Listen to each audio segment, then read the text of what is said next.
Hi folks, Looks like here. Short little video here. Just want to look at these two. These are two Taylor's Eyewitness knives, both made by Lee White. The difference between them is this is a 150, 180 pound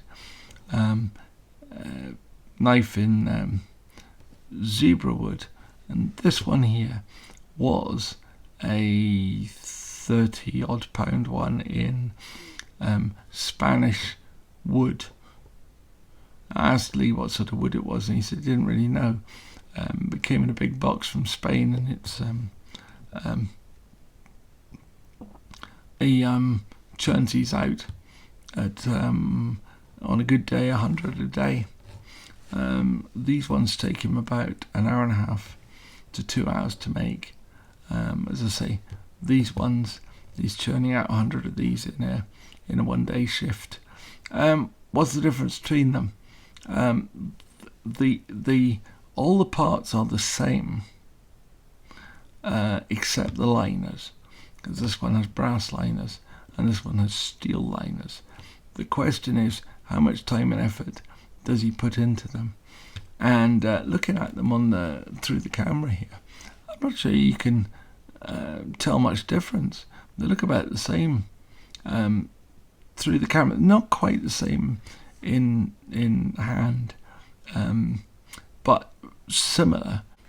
But the real difference is not what they look like now, but what they looked like when they arrived. Now I can't really show you what they both look like when they arrived, because though this one is in exactly the condition it was in when it arrived, which is to say, beautifully polished, beautifully hafted, lovely polished bolsters, wonderfully polished blade, and so forth. The only obvious difference here is this one has a filed backspacer and brass liners, but this one didn't arrive with a polished blade, it didn't arrive with polished bolsters, and it didn't arrive with a polished handle. The handle was it had a very basic polish on it, and the blade was satin. In fact, no, I was going to say the other side of the blade's nearer. I really only polished this side up properly, but I did the polishing on this. Now I don't have polishing wheels, so I had to do it by hand, and it takes an awful lot of time and effort to do it by hand. It probably took me probably the better part of a day, really. I didn't do it all in one go, and I spent a lot of time rubbing polish into rubbing beeswax actually into the handle, which I think looks better, as say, on the camera than it does actually in real life. It's still a bit flat. It isn't. I mean, this is a nice bit of zebra wood. I picked this one because it's one of the relatively less inspiring pieces, not a piece of beautiful piece of burr, desert ironwood or elm or anything. This is just a piece of zebra wood, but it gave a better comparison. But I say, this is what you can achieve with one of the basic knives by Lee, and partly that is because the parts that they're made from are pretty much the same, and the hafting that Lee puts into them, despite the fact that these are knocked out in a few minutes, is actually not just good, it's exceptional. One of the things about Lee is that the difficult thing when you're making a knife like this is to get the curves on the handle here. Now this one is better than this one,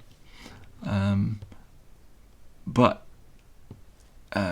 Lee has the knack of just knocking these edges off and bringing in these curves beautifully, whereas most makers tend to leave the flat of the flat part of the handle here very flat, the curve round here beautiful, but the transition from one to the other tends to leave a hard line around the edge, and there's a certain extent to which you could say here there's a slightly hard line, and here it's a little bit steeper and less rounded than you get on the more expensive knife.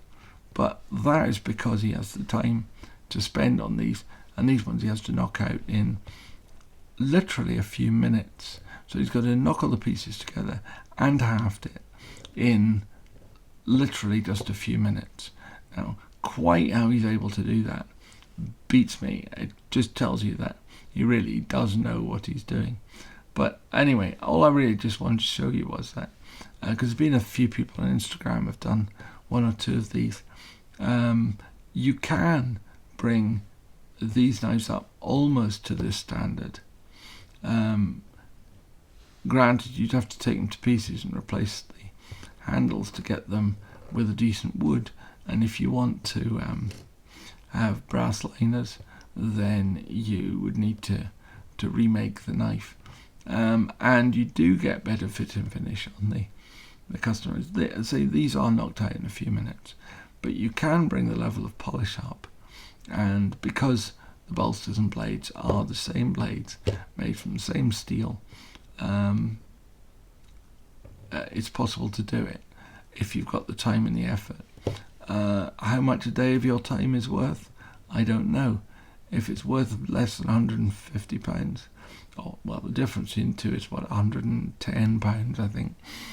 If a day of your life is worth less than £110, go ahead and do that. I did it just for the fun of seeing whether it could be done. If not, you're going to buy one of these already done, and they're probably done better, because they're done by somebody that really knows what they're doing.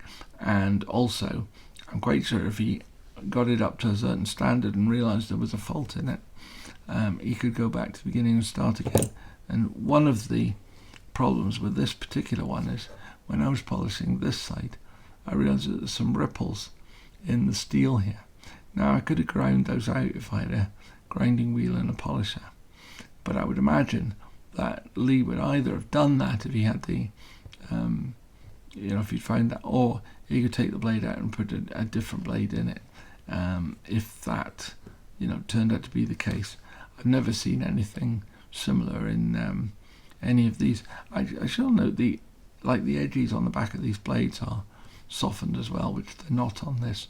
And without a grinding wheel, I can't really do anything about that. I'm not Lee. I'm not Lee White, unfortunately. I don't have his skill or his ability. I just have to buy his knives. Anyway, just a quickie.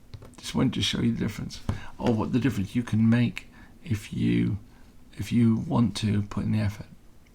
Okay, thanks for. If you remember, if you like the stuff, give it a thumbs up. If you think I'm mad, please leave a comment, and remember to subscribe if you like to see this stuff. Okay, see ya. Bye.